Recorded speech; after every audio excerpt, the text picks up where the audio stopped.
Hello दोस्तों, मैं doctor Gita Awasthi नई कहानी के साथ आपसे मुखातिब हूँ।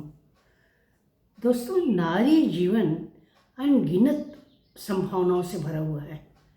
नारी के जीवन में न जाने क्या क्या घटित हो सकता है और होता है जिसकी कभी हमने कल्पना नहीं की होती। एक ऐसी कथानक से जुड़ी हुई कहानी आपके सामने प्रस्तुत करती हूँ। शीर्षक है धतूरा। कहानी प्रस्तुत है। सुबह में सुहागन न्योते की तैयारी शुरू हुई थी।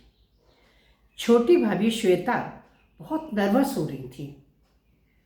पहली बेटी की शादी जो कर रही थी। बड़े भैया आंगन में खड़े होकर बीच बीच में अपनी उपस्थिति दर्ज करवा देते थे। कामकाज तो वे कभी भी नहीं कर पाए थे। बड़े होने का फायदा उन्हें जरूर मिल जाता था। शाम को सुहासिनी की बारात आने वाली थी और इंतज़ाम के नाम पर कुछ भी नहीं हो पाया था। पिता होने के कारण छोटे भैया अंकित को बहुत घबराहट हो रही थी और वे अपनी खीज श्वेता भाभी पर उतार रहे थे। सुहासिनी उदास मूर्ति सी पाटे पर बैठी थी। श्वेता भाभी उसके सिर पर अपना आंचल रखे थे।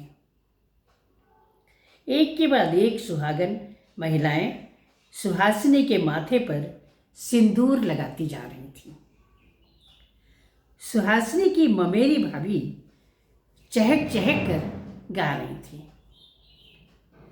चलो चलो धतूरवा दुल्हन दे के रे पासा, दुल्हन देखा सोहाग अब मोरी चंद्र बदनिए लागा, अब मोरी बाबा दुलारी के लागा, अब सोहाग बरसन लागा। गाने की पंक्तियाँ बदलती जा रही थी, पर मेरे दिमाग में धतूरवा शब्द ग्लेशियर की तरह जम गया था।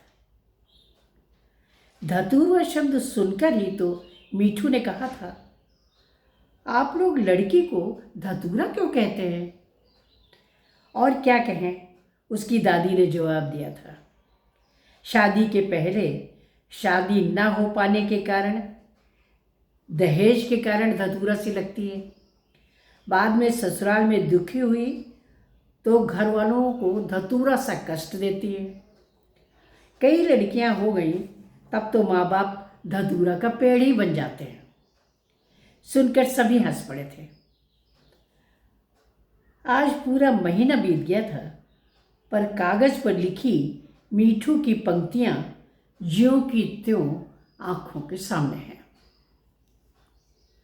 प्यारी माँ, कभी सोचा भी नहीं था कि ऐसा पत्र आपको लिखूंगी।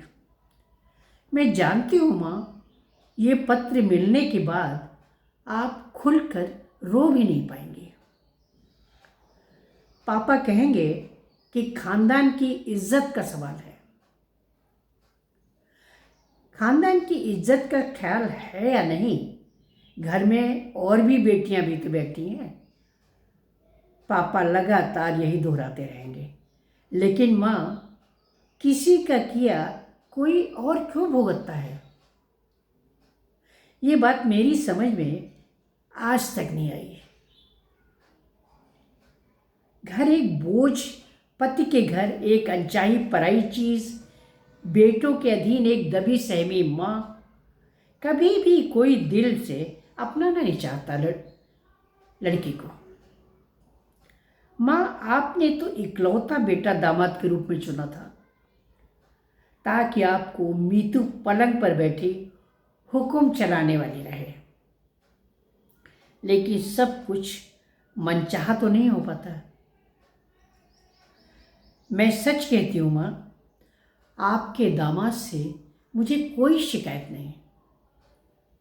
बहुत ध्यान रखते हैं मेरा, कभी भी मेरी आंख में आंसू नहीं आने देते, पर उनका मेरे प्रति ये आकर्षण मेरा काल बन गया।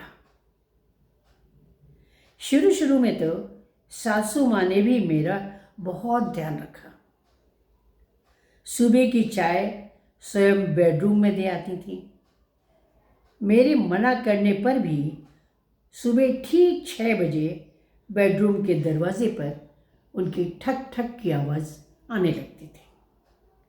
मुझे सचमुच ग्लानि होती थी, पर आप तो जानती हैं माँ कि मैं सुबह जल्दी नहीं उठ पाती। खाना बनाने में किचन में सुबह नहा धोकर पहुंच जाती थी, पर सासू माँ मुझे ये कहकर हटा देती थी कि तू जा, मेरे बेटे को तेरी ज़रूरत है। कुछ दिनों के बाद सासू माँ ने अपने बेटे से बात करना बंद कर दिया था, लेकिन उन्होंने शायद नोटिस नहीं लिया था। आज मैं महसूस कर रही हूँ कि आपके दामाद गलत थे। शाम को घूमने जाते समय मैं उनसे कहती थी कि सासू माँ को भी साथ में ले लीजिए, पर वो कहते थे कि माँ को हमारे साथ जाने में अच्छा नहीं लगेगा। ये कहने में मुझे कोई हिचक नहीं है कि वे अपनी माँ को बिल्कुल समय नहीं देते थे और सासू माँ खामोश होती चली आ रही थी। इधर कुछ दिनों से मैं उनके चेहरे पर कुछ अजीब से भाव देख रही थी। वे मुझसे शायद ही कभी बात करती थी। घर से कुछ दूरी पर एक भीमकाय शरीर वाला गुंडा रहता है। लोग कहते हैं कि वो हर काम की सुपारी लेता है। मैं तो जब कभी उधर से निकलती थी, उसकी आंखें देखकर कांप जाती थी। पिछली शाम मैंने बाहर वाले कमरे में सासू माँ को उससे बात करते देखा था। मैं लगातार उधेड़-बुन में डूबी रही थी, पर किसी निष्कर्ष पर नहीं पहुंच पाई थी। आज सुबह आपके दामाद ऑफिस जा चुके थे और मैं बेडरूम में कंघी कर रही थी। मैंने उस भीमकाय गुंडे को सासू माँ के साथ मेरे कमरे की तरफ आते हुए देखा था। मैं उठी थी कि बेडरूम का दरवाज़ा बंद करूं, तब तक बेडरूम का दरवाज़ा बाहर से बंद हो चुका था और वो गुंडा मेरे बेडरूम में था।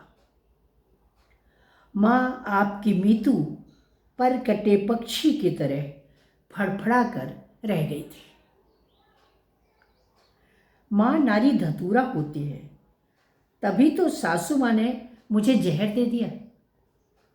मेरे जिंदा रहने का तो अब कोई प्रश्न ही नहीं है। आपको पत्र इसलिए लिख रही हूं कि आप मुझे गलत न समझें। बाद में पता नहीं क्या क्या आरोप मुझ पर लगाए जाएं। माँ एक विनती करती हूँ, ये पत्र मिलने के बाद भी आप अपने दामाद से कुछ मत कहिएगा। शायद ये सासू माँ के इस कृत्य पर विश्वास भी न करेंगे, लेकिन अगर किया तो जीवन भर बेटा माँ का मुंह न देखेगा और मैं ऐसा नहीं चाहती। माँ मीठू सचमुच की धतूरा नहीं बनना चाहती कि माँ बेटी के जीवन में जहर घोल दे। तुम्हें मेरी कसम है माँ, ये राज तुम्हारी आखिरी सांस तक राज ही रहना चाहिए। ये पत्र मैं अपने आखिरी सफ़र के रास्ते में डालूंगी। मुझे माफ़ कर देना माँ, एक बार तुम्हारे गले से लगने की इच्छा मन में दबाकर ही जा रही हूँ। हमेशा दबकर रहने की आदत जो थी, तुमने भी तो कभी किसी शिकायत के लिए होठ नहीं खोले। माँ, अपने मीठू के लिए कभी किसी से शिकवा न करना। शिकायत मुझे अपनी किस्मत से है कि मेरे साथ ऐसा क्यों हुआ। अच्छा माँ, विदा। तुम्हारे दूध का कर्ज अपने साथ लेकर जा रही हूँ। शायद अगले जन्म में चुका सकूं। तुम्हारी अभागी मीठू।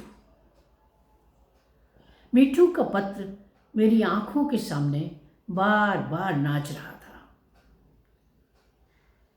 मीठू की मौत की खबर आने पर हम सब उसकी ससुराल गए थे।